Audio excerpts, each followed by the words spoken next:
मैं आ गया हूं प्रभु, चिंता मत कीजिए। आपके आदेश का पालन अवश्य होगा। यशोदा मैया,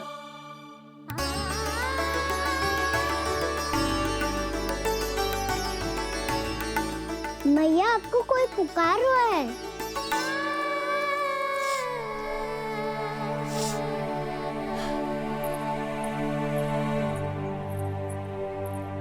चिंता मत करो मैया, अब धनवंतरी जी आ गए हैं, वो सब संभाल लेंगे। धनवंतरी जी कौन है? जिन्होंने संसार का आयुर्वेद दिया, आरोग्य के देवता, वे श्री नारायण के अवतार।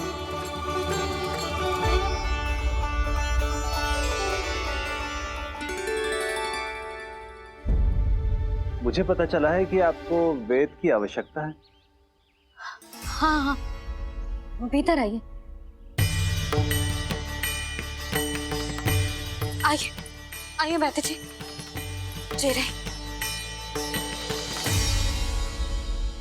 मथुरा का सर्वश्रेष्ठ वैद्य अर्थात मैं यहाँ आ चुका हूँ और रोगी को जितनी औषधि की आवश्यकता थी सब दे चुका हूँ। निश्चित रूप से आपने विष की काट के लिए बहुत ही उत्तम अर्क तैयार किया है। इसीलिए किसी और वैद्य की आवश्यकता नहीं है। किंतु आप अकेले कितना कुछ करेंगे वैद्यराज, मुझे अपना सहायक ही बना लीजिए। पर जो करना था मैं पहले ही कर चुका हूँ। हाँ, वो तो आप कर चुके हैं, बस रोगी के तन से विष निकालना शेष है ना वैद्यराज? हाँ हाँ, बस वही शेष है। इनके रक्त को विष रहित करने में मैं आपकी सहायता करूंगा। पहले ये संजीवनी मानी जाने वाली इन लाल फूलों की बूटी को भी घिसना है ना?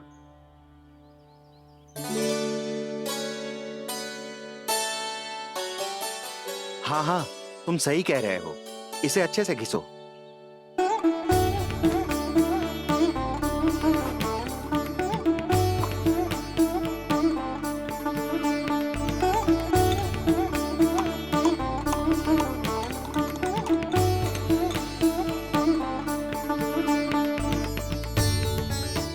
और ये नीले फूलों को भी तो मिलाना है ना?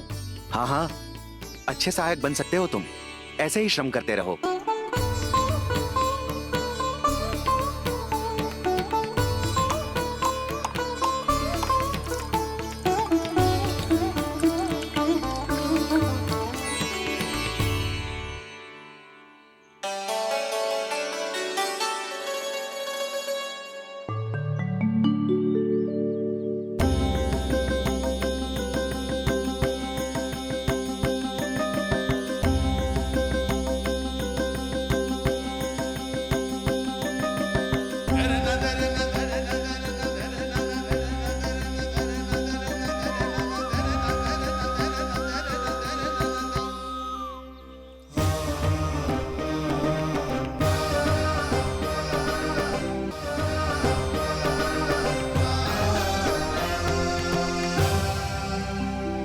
जानकी स्वस्थ हो जाएगी ना धनवंतरी जी?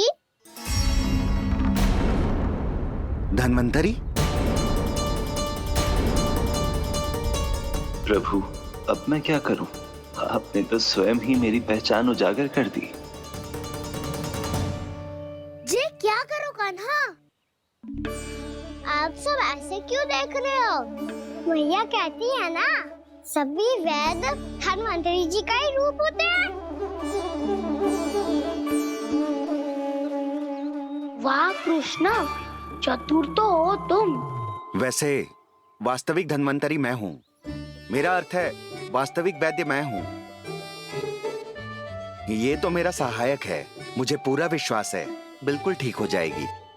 वैसे ही थोड़े ना मुझे मथुरा का सर्वश्रेष्ठ वैद्य कहते हैं लोग।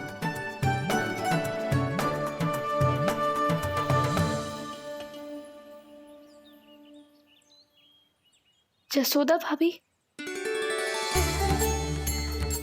यशोदा जी, जानकी को चेतना आ गई।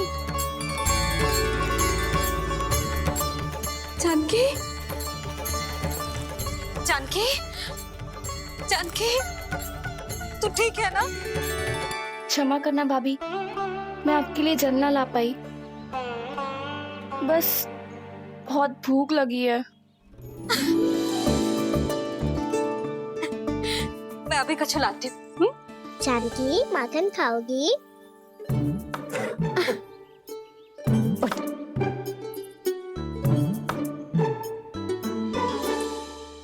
आजा, तू ही खिला दे लल्ला।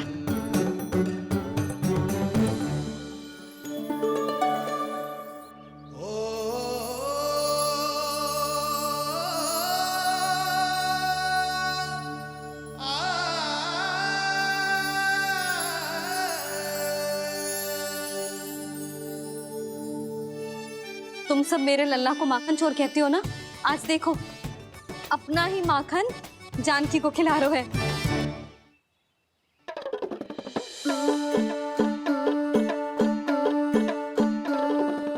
और विश्राम कर लो।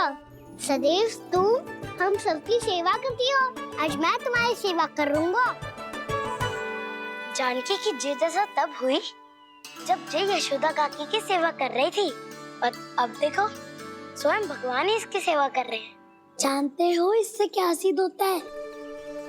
जो भी यशोदा मैया की पूजा करेगा, अर्थात अपने माता पिता की सेवा करेगा, उनके साथ सम्मान से व्यवहार करेगा, ईश्वर स्वयं उसका ध्यान रखेंगे। कभी धन्वंतरी के रूप में तो कभी स्वयं कान्हा के रूप में। भक्त और भगवान का देखो कैसा ये अनुराग, स्वयं करे सेवा प्रभु, अद्भुत गोपी का भाग्य। प्रभु इन सब पृथ्वीवासियों से कितना घुल मिल गए हैं।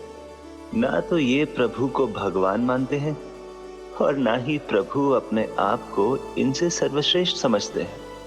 अपने आचरण से ये सिद्ध कर रहे हैं कि ये सभी में हैं और सभी इनका ही अंश है।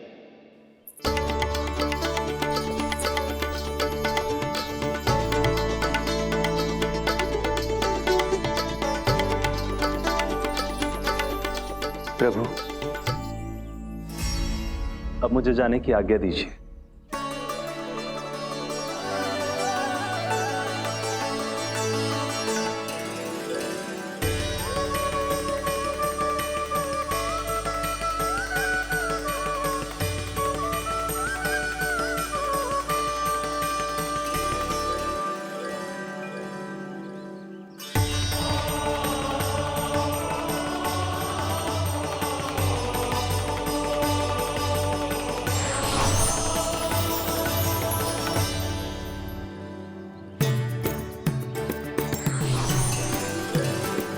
कान्हा ने तो सच्ची में धन्वंतरी जी को बुला लिया था।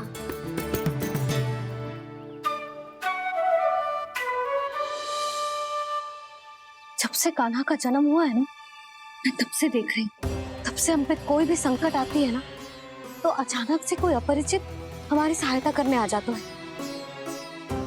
और जाते समय कान्हा की आज्ञा लेके जाते है, और कभी कभी तो इसे प्रभु बोल के जाते है। बाबा संभालो।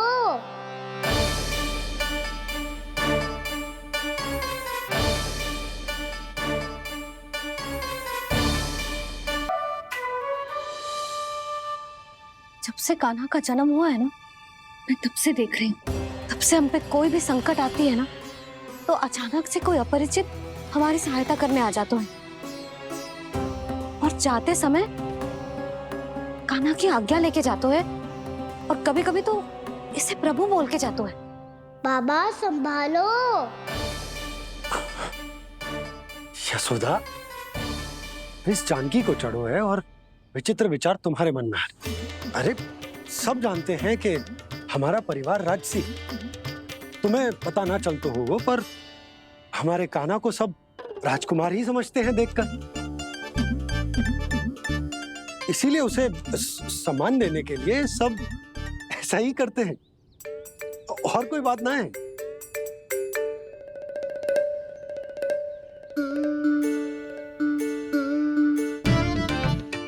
अब जे मेरे लल्ला को ऐसे क्यों घूर रहे हैं? बुरी दृष्टि लगाएंगे क्या? वैद्यराज जी, आपके सहायक तो गए, अब आप यहाँ क्यों हो? वो क्या है ना, मैं अपने रोगी का निरीक्षण करके पूरी तरह से संतुष्ट होकर ही जाता हूँ।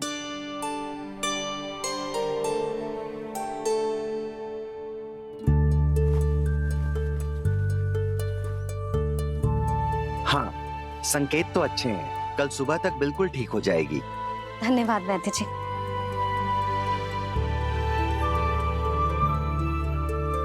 बस तो फिर हम कल पकड़न पकड़ाई खेलेंगे जानकी।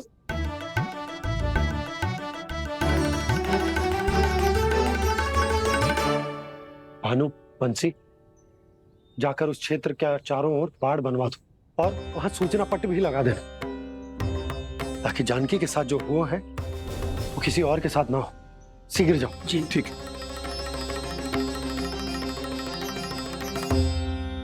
बाड़ और सूचना पट लगवाने से समस्या का समाधान नहीं होगा बाबा। निर्दोष पशु सूचना पट देखकर भी कुछ समझ नहीं पाएंगे।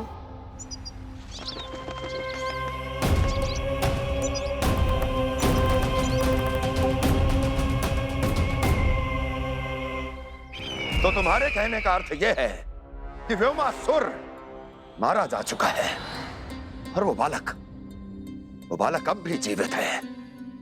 हाँ महाराज, मैंने गोप बालकों को कहते सुना था कि कृष्ण ने छलिया को मोक्ष दे दिया है, पर वृंदावन सुरक्षित नहीं है महाराज।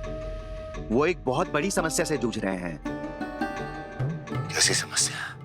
गांव के निकट क्षेत्र में किसी विषैले सर्प का निवास है। उसके विष का प्रभाव इतना भयानक है महाराज, जैसे विष ना हो, स्वयं हलाहल हो। मेरी कोई भी औषधि रोगी का उपचार नहीं कर पा रही थी। निकट के क्षेत्र में कहाँ है वो सर्प? गोप मानते हैं कि वो सर्प गांव के निकट यमुना नदी के जल में रहता है। मुझे तो लगता है महाराज, ये कालिया नाग की कथा कोई किंवदंती या लोक श्रुति नहीं, एक सच्चाई है, एक विषैली सच्चाई।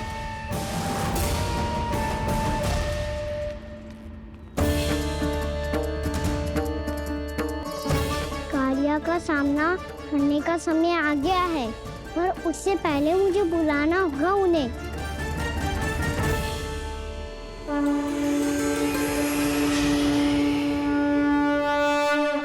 संसार के दारुण भय का नाश करने वाले, सभी कष्टों का हरण करने वाले, विश्व का समस्त ऐश्वर्य प्रदान करने वाले, कमल जैसे लोचन, मुख और चरणों वाले आजानुभुज श्री राम को मैं बार बार नमस्कार करता हूँ।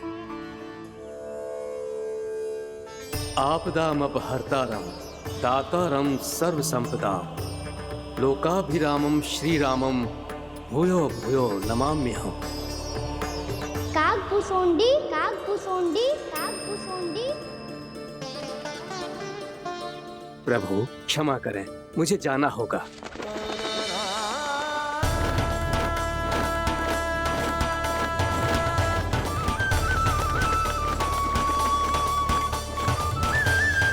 प्रणाम प्रभु।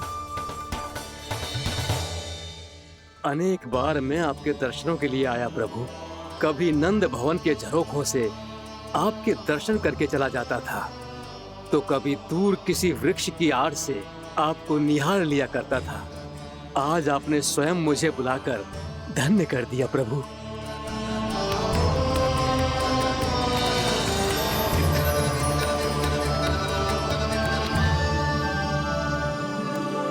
मैंने आपको यहाँ एक विशेष कारण से बुलाया है।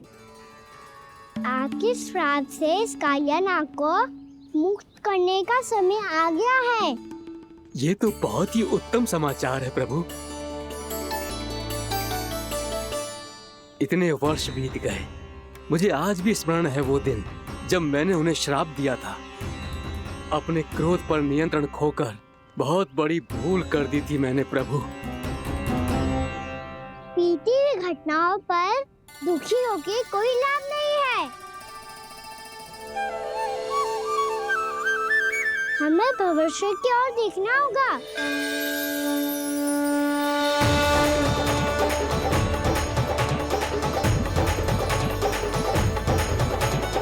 आदेश कीजिए प्रभु, क्या आज्ञा है आपकी? जब मैं कालिया नाग का सामना करने जाऊं, तो आप यहीं रहेगा। आपको अपने आप पता चल जाएगा कि कब क्या करना है। और हाँ, लौटते जाते समय नारद मुनि से कहिएगा, वो आकर मुझसे भेंट करे। अवश्य प्रभु, प्रणाम। क्या इसने सच्ची में देवर्षि नारद को बुलाया है? नारायण नारायण, आपको संदेश भेजने की आवश्यकता नहीं थी। आप स्मरण करते और मैं चला आता। तुम्हारा कल्याण हो नारद।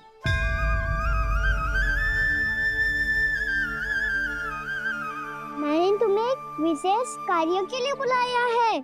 आज्ञा दीजिए प्रभु। तुम्हें एक बार फिर कंस से भेंट करनी होगी। विचार कीजिए महाराज, क्या आप बिना किसी शंका के कह सकते हैं कि कौन सी पंखुड़ी पहली है और कौन सी 8वीं? उस दुष्ट से भेंट करना स्वयं कीचड़ में उतरने के समान है प्रभु। कमल पुष्प प्राप्त करना हो तो कीचड़ में उतरना पड़ता है नारद। आपका आदेश तो मैं स्वप्न में भी नहीं टाल सकता प्रभु। कंस कालिया नाग के बारे में जान गया है, पर वो उसका सामना करने का साहस नहीं कर पाएगा। मैं आतुर हूँ प्राप्ति, मूर्ख नहीं। मेरी बुद्धि फिर नहीं गई है। मैं स्वयं उस कालिया जैसे महाविषैले सर्प के सामने खड़ा हो जाऊं और अपने ही काल को आमंत्रित कर लूं। तो फिर अपने लाभ के लिए उसका प्रयोग करने का कोई और उपाय सोचिए स्वामी। कुछ ऐसा कीजिए कि यमुना नदी का पूरा जल विषैला हो जाए और वृंदावन वासी उसका उपयोग करे, और आपका काल कहलाने वाला वो बालक स्वयं काल के गाल में चला जाए। उत्तम उत्तम सुझाव है प्राप्ति। अब मुझे उस कालिया तक पहुंचने का मार्ग ढूंढना होगा।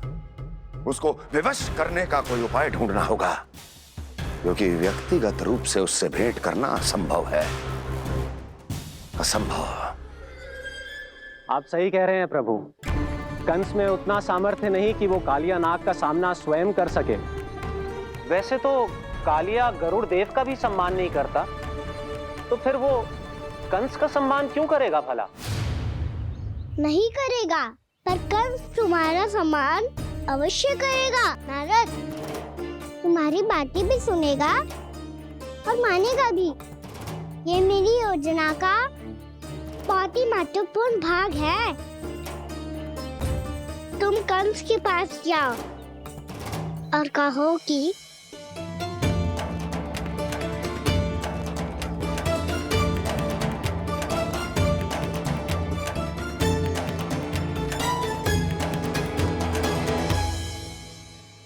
संतान अपने माता पिता को तीर्थ का सौभाग्य दिलाती, पर मेरा लल्ला कितना महान है कि उसने हमारे घर को ही तीर्थ बना दिया।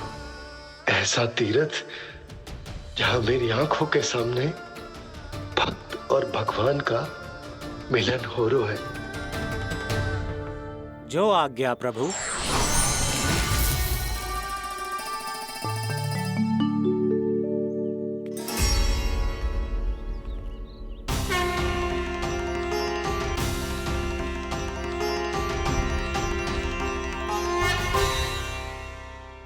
बाबा, कान्हा, ये सब क्या चल रहा है? पहले काक भुसुंडी जी और फिर जे नारद जी। क्या योजना बना रहे हो तुम? कान्हा, बता ना लल्ला, क्या सोच रहे तू? कहां देख, अगर तुझे अपने बाबा को ना बताना हो ना, तो अपने भक्त को बता दे। क्या सोच रहे हो लल्ला? क्या करने वाले हो आप?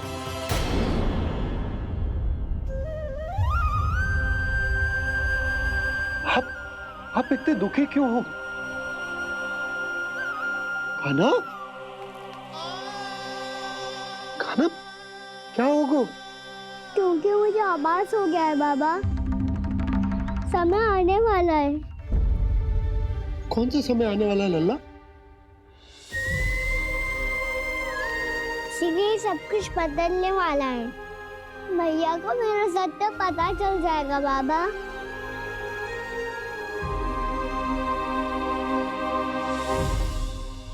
पर लल्ला, इसका काक भुसुंडी और कालिया नाग से क्या संबंध है? ऐसा क्या हुआ था और क्या होने वाला है?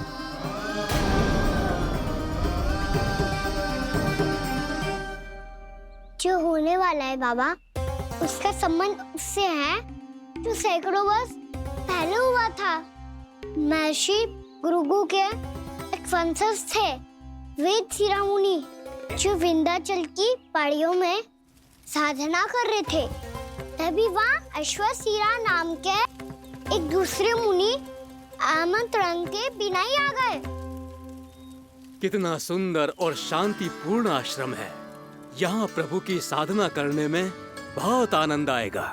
शीघ्र ही अश्वशिरा मुनि उपस्थिति के कारण होने वाले व्यवधान से बाध्य होकर वेद शिरा मुनि ने अपनी आंखें खोली। कौन हो तुम और यहाँ क्या कर रहे हो? आपके आश्रम में बहुत शांति है मुनिवर। साधना करने के लिए बहुत ही उत्तम स्थान है ये। मैं चाहता हूँ कि मैं भी यहाँ। आप यहाँ साधना करना चाहते हैं, लेकिन इतना भी नहीं जानते कि किसी के आश्रम में प्रवेश करने से पहले उसकी आज्ञा लेनी चाहिए। आप ये भी नहीं जानते कि यदि कोई यज्ञ कर रहा हो तो बिना अनुमति के वहाँ प्रवेश करने से उसकी यज्ञ साधना भंग हो सकती है। आप क्या साधना करेंगे मुनि? आप तो साधना के योग्य ही नहीं हैं। इतना अपमान! एक मुनि के मुख से इतने कड़वे शब्द शोभा नहीं देते। मैं तुम्हें श्राप देता हूँ, जितनी विषैली तुम्हारी जिह्वा है उतने ही विषैले सर्प बन जाओ तुम। और ऐसा सर्प जो सांस भी ले तो निकट का वातावरण दूषित हो जाए। तुम्हारे इस दुस्साहस के लिए मैं तुम्हें श्राप देता हूँ कि तुम अभी इसी क्षण कौवा बन जाओ, और ऐसा कौवा जो कांव कांव करके अनर्गल प्रलाप करता रहे।